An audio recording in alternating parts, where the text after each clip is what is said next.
Quem ouve pela primeira vez a expressão alto clamor pode facilmente confundi-la com um grito de desespero em voz alta.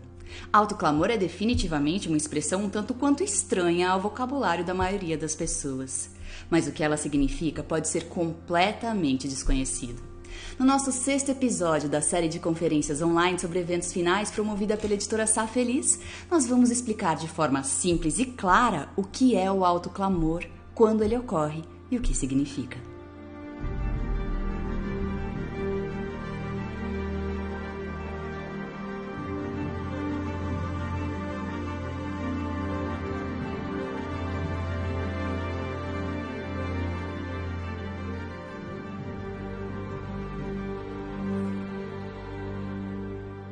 Para conversar conosco sobre o assunto do alto clamor, eu tenho o privilégio de receber Ty Gibson. Ele é pastor, evangelista, diretor e orador do ministério Light Bearers. Pastor Ty, muito obrigada por aceitar o convite de participar conosco. Bem, você há de concordar comigo que a expressão alto clamor é um tanto peculiar, porque clamor geralmente é um pedido desesperado. E ainda sendo alto, o que isso quer dizer? A primeira coisa, nós não queremos imaginar alguém gritando, não queremos imaginar Deus bradando, não queremos imaginar Jesus gritando. O anjo representa esse grito de fúria. Mas Larissa, existe um tom de advertência. Quero dizer que isso pode ser questão de minutos. Se algo está prestes a acontecer, a colocar alguém que você ama em perigo, você tem essa imagem em sua mente. Alguém que você ama está em perigo. Bem, você tem que levantar a sua voz e tem que gritar bem alto, porque há um perigo vital. É preciso que isso seja compreendido, a fim de poupar a pessoa que você ama do perigo. Agora, você perguntou, o que é o alto clamor? Bem, essa expressão vem de Apocalipse 18, que está enraizado em Apocalipse 14. Deixe-me construir essa ponte bem rápido aqui. Em Apocalipse 14, nós temos o que chamamos de as 3 mensagens angélicas. Tudo bem? Número 1, o Evangelho Eterno. Número 2, a queda de Babilônia. E então, o aviso em relação à besta, a imagem da besta, a marca da besta, e a revelação, na terceira mensagem do anjo, de um povo que guarda os mandamentos e tem a fé em Jesus. Então, essas são as 3 mensagens angélicas em Apocalipse 14. Agora, observe, Larissa, observe essa ponte. Se você ler em Apocalipse, se for no capítulo 18, verso 1 a 4 especificamente, todo o capítulo é assim. O capítulo 18 é sobre as 3 mensagens angélicas vindo de forma viral e global. O que está acontecendo é que essas 3 mensagens são como esteroides. Elas são estrondosas, são mais penetrantes. Elas estão indo a todos os lugares. Então, Apocalipse 18 diz, depois disso, vi um outro anjo que descia do céu. E esse anjo, segundo a Almeida Corrigida Fiel, tem grande poder ou grande autoridade em outras versões bíblicas. E em toda a terra, percebe-se a linguagem universal. Toda a terra estava iluminada com a glória do anjo. Ele diz em alta voz, e é aí que chegamos à expressão, a essa origem da expressão alto clamor. O anjo diz com grande voz, caiu, caiu a grande Babilônia. Sai dela, povo meu. Esse é o alto clamor. Esse é o alto clamor. Essa é a origem dessa expressão linguística. E há muitas coisas às quais devemos nos atentar nessa mensagem. Mas essa é a resposta à sua primeira pergunta. O que é o alto clamor? São as 3 mensagens angélicas sendo pregadas de forma global e viral. A declaração de Apocalipse 18 é essencialmente essa. Diz isso. Algo vai ser proclamado de forma mundial e todos serão alertados e perceberão. Ela é um alto clamor metaforicamente. O povo de Deus não vai correr pelas ruas gritando e clamando. É um clamor no sentido de que ela é global e ela é arrebatadora. E quando esse alto clamor acontece? Larissa, isso está ocorrendo agora. Agora mesmo. Quando? Agora. Mas há algo que precisamos entender sobre isso. Quando lemos essa mensagem no livro de Apocalipse, significa que, e então, Ellen White, a mensageira profética da Igreja Adventista do Sétimo Dia, Ellen White usa essa expressão linguística fascinante. Ela diz que o alto clamor, ou seja, a terceira mensagem angélica, observe isso, diz na linguagem dela, não na minha. Ela diz que a mensagem evoluiu para um alto clamor. Então isso começa, se você quiser traçar isso em um gráfico, ela começa com o povo apenas comunicando o evangelho. E então a mensagem ganha impulso e ela recebe também atenção e notoriedade. E ela ganha poder e autoridade até que ela fica na vertical, como dizem os praticantes de skate. A resposta para essa pergunta, quando, é agora. E ela está em processo de expansão para o mundo todo. Ou seja, notoriedade. Agora começa a fazer sentido. Então, por favor, nos explique quem é responsável por dar essa mensagem final ao mundo. Ok, a palavra anjo, tanto no Antigo Testamento, no qual tem raiz na língua hebraica, como no Novo, no qual a palavra anjo tem origem no grego, significa simplesmente mensageiro. É isso que significa. Agora, a Bíblia às vezes usa a palavra anjo para descrever uma certa categoria ou ordem de seres celestiais que o capítulo 7 de Daniel, por exemplo, descreve dezenas de milhares de anjos ao redor do trono de Deus que constantemente são enviados em missão para comunicar a mensagem de Deus às pessoas na Terra. Então há o que chamamos literalmente de anjos, que são enviados em missão à Terra para comunicar em nome de Deus. Veja, há muitos outros lugares na Bíblia onde a palavra anjo é usada como metáfora, um símbolo para o povo de Deus. O povo de Deus a tem chamado de missão angélica. Isso significa que eles têm a missão de comunicar a mensagem. Então, quando vamos ao livro de Apocalipse, as três mensagens angélicas são simbolicamente descritas como três anjos voando pelo meio do céu, acima da terra, entregando a mensagem deles.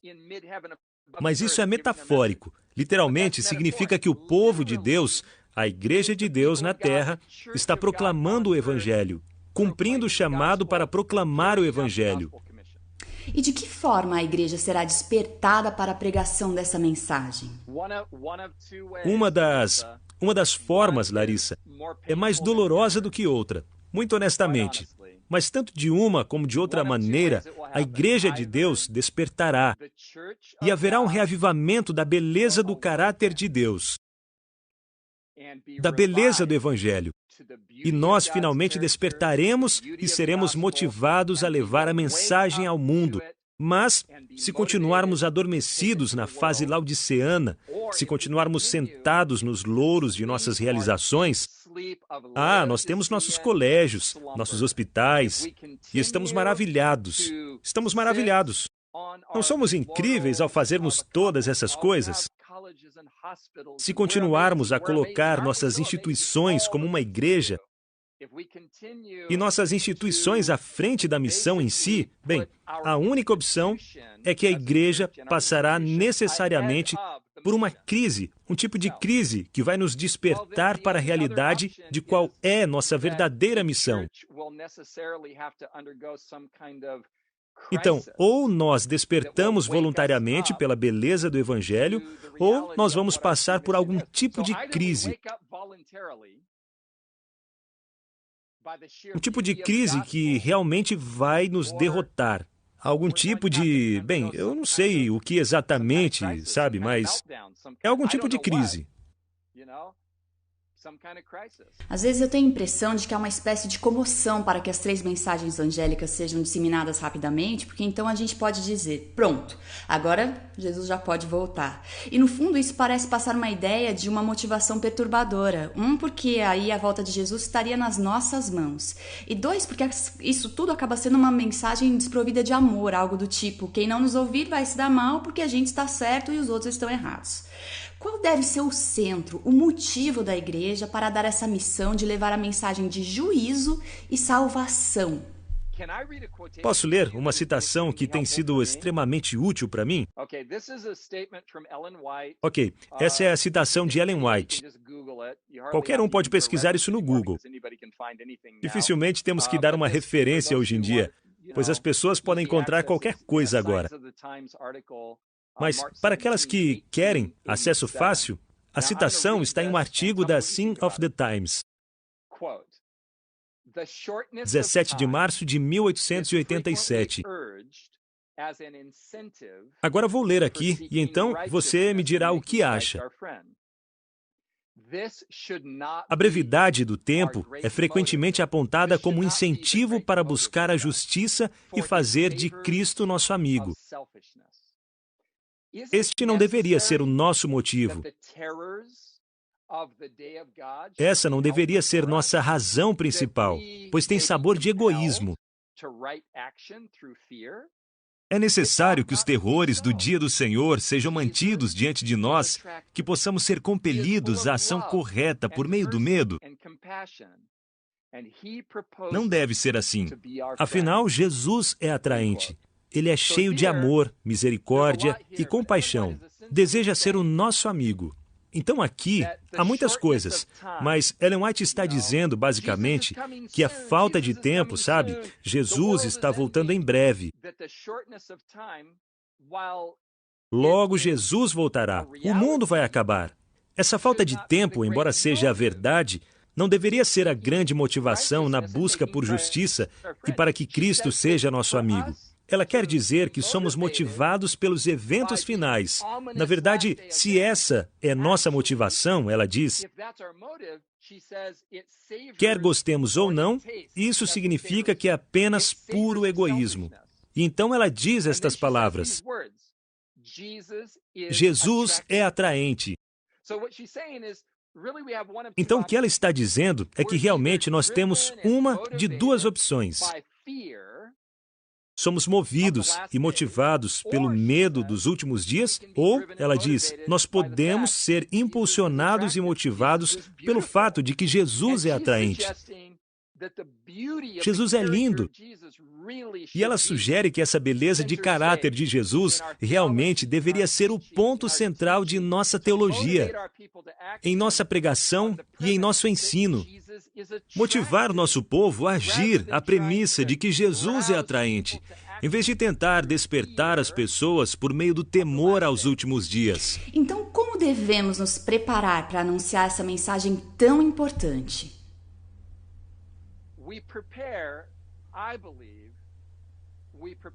Nós nos preparamos, eu creio. Nós nos preparamos de dentro para fora. Ouça, Larissa, nosso povo, você, eu, todos os crentes que nos assistem, a necessidade mais vital que nós, adventistas do 7º dia, temos é o Evangelho. É ele que nos fará cairmos perdidamente apaixonados por Deus, por quem Deus é em Cristo. Não deveríamos simplesmente agir na suposição de que nós, como povo, já entendemos e temos tudo. E tudo o que precisamos fazer é aumentar a intensidade, ou termos mais antenas, ou talvez apenas mais programas de televisão, ou mais e ainda mais. Não é apenas uma questão de ampliarmos tudo o que já temos ou fizemos. Nós precisamos reexaminar o que temos. Nós precisamos reexaminar o que temos porque, ouça, isso é tão simples e tão profundo. Se nós, como povo, estivéssemos mesmo proclamando a mensagem pela luz do Evangelho, como Deus deseja que ela seja proclamada, Deus aumentaria a intensidade. Deus daria notoriedade a ela. Deus a tornaria viral. O Espírito Santo faria cair a chuva serôdia.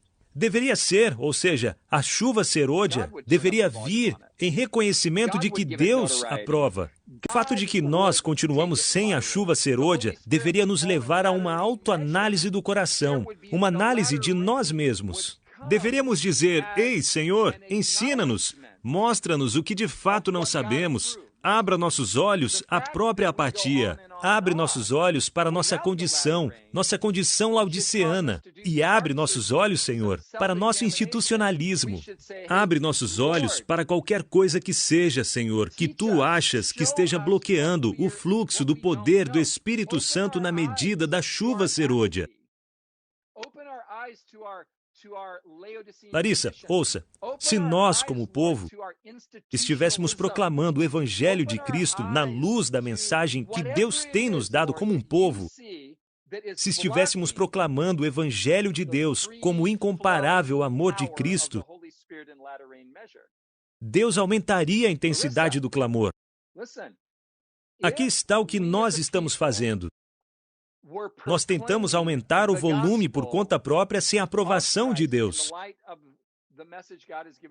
Então, se Deus aprovasse a forma como estamos fazendo e a mensagem que estamos proclamando, não é nosso trabalho. Não é nosso trabalho gerar nosso próprio poder. A nossa tarefa é ser fiel à mensagem que Deus tem nos dado.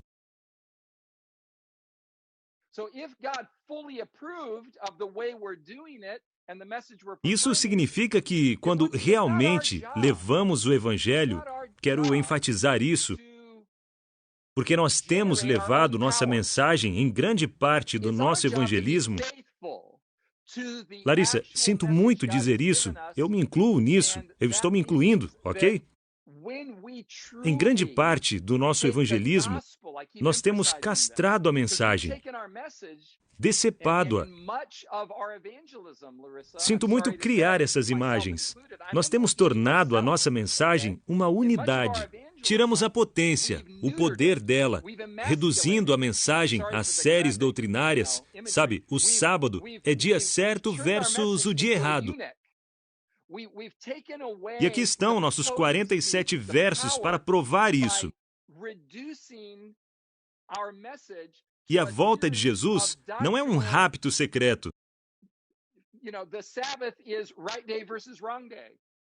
E nós podemos provar. E nós somos a igreja remanescente. E aqui estão os versos para provar isso. E o juízo investigativo começou em 1844. E nós podemos provar. Então achamos que todos esses pontos de doutrina fizeram com que Deus nos chamasse para proclamá-la. Entretanto, todas essas doutrinas têm poder somente à luz do Evangelho de Cristo. À luz das boas novas, da graça, da salvação de Deus em Cristo.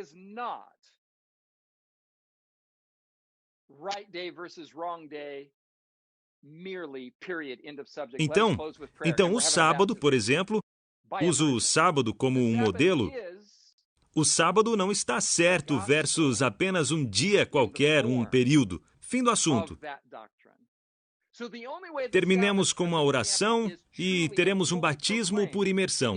O sábado é o Evangelho na forma de uma doutrina. Portanto, a única maneira de o sábado, por exemplo, ser verdadeira e totalmente proclamado é quando o sábado se torna uma doutrina, que é um veículo por meio do qual o descanso da justificação pela fé, o descanso da salvação pela graça em si, por meio da fé, somente em Cristo, é proclamado como verdade subjacente da mensagem do sábado. Não é apenas o dia certo versus dia errado.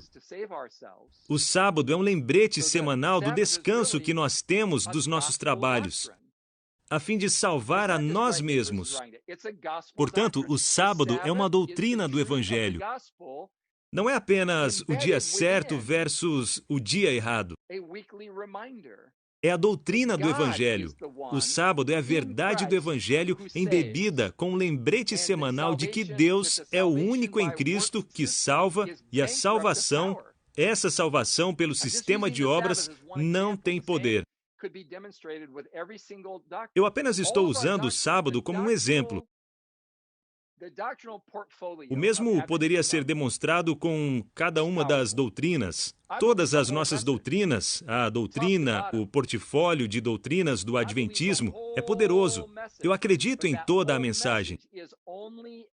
Eu acredito em toda a mensagem, mas toda essa mensagem é tão poderosa como é saturada as boas novas da revelação, do que Ellen White chama de os encantos incomparáveis de Cristo. O amor de Deus deve ser a mensagem central, pois quando ela é, então o Espírito Santo diz, sim, isso é o que eu esperava. Vamos aumentar o volume desse clamor. Para finalizar, Pastor Gibson, o que Deus está tentando nos dizer com esse assunto do alto clamor? Se eu pudesse dizer algo para cada membro da Igreja Adventista do Sétimo Dia, eu diria, faça a mensagem ser realmente sua prioridade para ver a beleza do amor de Deus revelado em Cristo, para contemplar, para compreender, para entender o amor de Deus, até que você se sinta completamente apaixonado pelo Deus do universo. É a partir disso que tudo acontecerá. Muito obrigada, Pastor Gibson, por trazer tantas reflexões importantes. Que Deus continue abençoando seu ministério, sua família. E obrigada a você também por participar conosco. Que Deus abençoe a você. Até a próxima.